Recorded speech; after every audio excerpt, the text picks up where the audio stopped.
Orkut एक समय में 2000 के दशक की शुरुआत में सबसे लोकप्रिय सोशल नेटवर्किंग प्लेटफॉर्म में से एक था, जो मुख्य रूप से दुनिया भर में लाखों लोगों को जोड़ने के लिए जाना जाता था।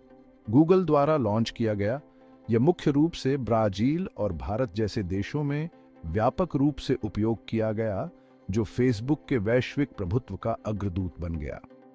हालांकि नवाचार, प्रतिस्पर्धा और गिरावट की इस यात्रा का एक दिलचस्प किस्सा है।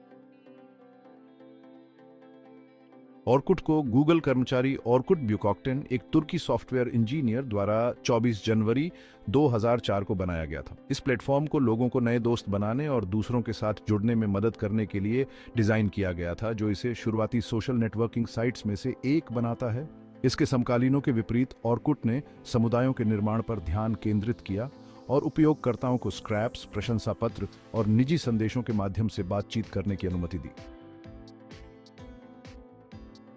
ऑर्कुट उस समय आया जब फ्रेंडस्टर और माइस्पेस प्रमुख प्लेटफॉर्म थे, लेकिन यह अपनी सादगी, आसान इंटरफेस और समुदाय निर्माण जैसी नई सुविधाओं के कारण लोकप्रिय हो गया। इसे शुरू में केवल आमंत्रण द्वारा एक्सेस किया जा सकता था, जिसने शुरुआती दिनों में इसे एक विशिष्ट पहचान दी। ऑर्कुट के लिए असली मोड़ तब आया जब इसे ब्राजील और भारत में व्यापक लोकप्रियता मिली, जहां यह जल्दी ही एक सांस्कृतिक घटना बन गया। 2006 तक यह इन देशों में सबसे ज्यादा देखी जाने वाली सोशल नेटवर्किंग साइट थी। ब्राजील और भारत में लोगों ने न केवल ऑर्कुट को अपने दोस्तों और परिवार से जुड़ने का एक तरीका माना, बल्कि प्रशंसक समुदाय बनाने, रुचि आधारित समूह बनाने और स्थानीय भाषाओं में बातचीत करने के लिए भी अपनाया। ऑर्कुट की डिजाइन और सुविधाएं इसे अन्य प्लेटफॉर्मों से अलग करती थीं। कुछ प्रमुख विशेषताएं शामिल थीं: स्क्रैप्स, एक सार्वजनिक संदेश प्रणाली जहां उपयोगकर्ता अपने दोस्तों की दीवारों पर संदेश पोस्ट कर सकते थे। प्रशंसा पत्र, मित्र एक दूसरे के बारे में प्रशंसा पत्र लिख सकते थे, जो प्रोफाइल में व्यक्तिगत और भावनात्मक स्पर्श जोड़ता था। समुदाय उपयोगकर्ता रुचियों, शौक और यहां तक कि भौगोलिक स्थानों के आधार पर समुदायों में शामिल हो सकते थे। प्रोफाइल कस्टमाइजेशन, ऑर्कुट ने बुनियादी कस्टमाइजेशन की अनुमति दी, जहां उपयोगकर्ता अपने रिश्ते की स्थिति, पसंदीदा फिल्में और अन्य रुचियां प्रदर्शित कर सकते थे। इस साइट ने एक साधारण डिजाइन की पेशकश की जो उपयोगकर्ता के अनुकूल थी, जिससे यह उन लोगों के लिए भी आकर्षक हो गई जो तकनीकी रूप से कुशल नहीं थे। अपनी लोकप्रियता के बावजूद ऑर्कुट को कई चुनौतियों का सामना करना पड़ा, जिससे इसकी प्रतिष्ठा खराब होने लगी। प्रमुख मुद्दों में से एक सुरक्षा और गोपनीयता संबंधी चिंताएं थीं। जैसे जैसे उपयोगकर्ता आधार बढ़ता गया, नकली प्रोफाइल, स्पैम और साइबर बुलिंग के उदाहरण भी बढ़ने लगे। प्लेटफॉर्म इन मुद्दों को प्रभावी ढंग से नियंत्रित करने और प्रबंधित करने के लिए संघर्ष कर रहा था।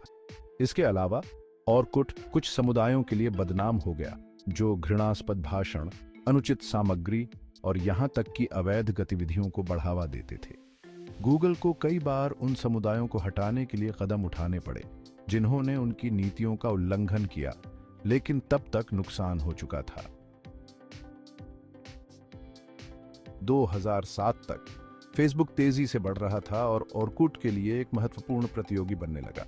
फेसबुक की अपील इसके वैश्विक पहुंच और नई सुविधाओं जैसे dynamic news feed, photo sharing और गोपनीयता नियंत्रण से आई, जो ऑर्कुट में नहीं थी। इसके अलावा फेसबुक का डिजाइन अधिक आधुनिक और आकर्षक था, जबकि ऑर्कुट का इंटरफेस पुराना लगने लगा था।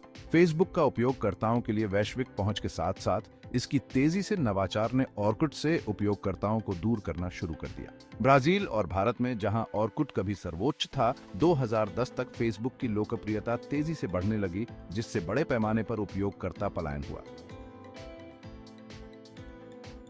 2011 में गूगल ने ऑर्कुट को पुनर्जीवित करने का प्रयास किया, नई सुविधाओं को पेश किया और प्लेटफॉर्म को अधिक आधुनिक रूप देने के लिए इसका डिजाइन बदला। उन्होंने बेहतर फोटो एल्बम, गूगल चैट को एकीकृत किया और समुदाय की सुविधाओं में सुधार किया। हालांकि तब तक फेसबुक के पक्ष में गति बदल चुकी थी। इसी समय गूगल ने गूगल प्लस नामक एक नया सोशल नेटवर्किंग साइट भी पेश किया, जिसका उद्देश्य सीधे तौर पर फेसबुक और ट्विटर से मुकाबला करना था। दुर्भाग्य से इसने गूगल के संसाधनों और ध्यान को विभाजित कर दिया। गूगल प्लस गूगल की प्राथमिकता बन गया और ऑर्कुट को पृष्ठभूमि में छोड़ दिया। 30 जून 2014 को गूगल ने घोषणा की कि ऑर्कुट को आधिकारिक तौर पर 30 सितंबर 2014 को बंद कर दिया जाएगा। उपयोगकर्ताओं को बंद होने से पहले गूगल टेकआउट का उपयोग करके अपनी प्रोफाइल, स्क्रैप्स और समुदायों को निर्यात करने का विकल्प दिया गया था। 10 वर्षों तक सोशल मीडिया के अग्रणी होने के बाद ऑर्कुट का अंत हो गया। हालांकि ऑर्कुट अब मौजूद नहीं है, लेकिन सोशल मीडिया के इतिहास पर इसका प्रभाव निस्संदेह है। यह लाखों लोगों के लिए ऑनलाइन सोशल नेटवर्किंग का पहला प्लेटफॉर्म था और इसने आज के लोगों के जुड़ने के तरीके को आकार देने में मदद की। इसने फेसबुक, ट्विटर और इंस्टाग्राम जैसे अन्य सोशल मीडिया दिग्गजों के लिए भी आधार तैयार किया। दिलचस्प बात यह है कि ऑर्कुट के निर्माता ऑर्कुट ब्यूकॉक्टन ने 2016 में हेलो नामक एक और सोशल प्लेटफॉर्म बनाया, जिसका उद्देश्य समुदायों पर ध्यान केंद्रित करना और लोगों को उनके जुनून के आधार पर जोड़ना था। हालांकि हेलो ऑर्कुट की ऊंचाइयों तक नहीं पहुंच सका। अब अगर आपको ये कहानी पसंद आई हो तो हमारे चैनल को लाइक करें, शेयर करें और अगर आप नए हैं तो सब्सक्राइब करना ना भूलें। बेल आइकन दबाएं ताकि आपको हमारी नई वीडियो की नोटिफिकेशन सबसे पहले मिले। धन्यवाद।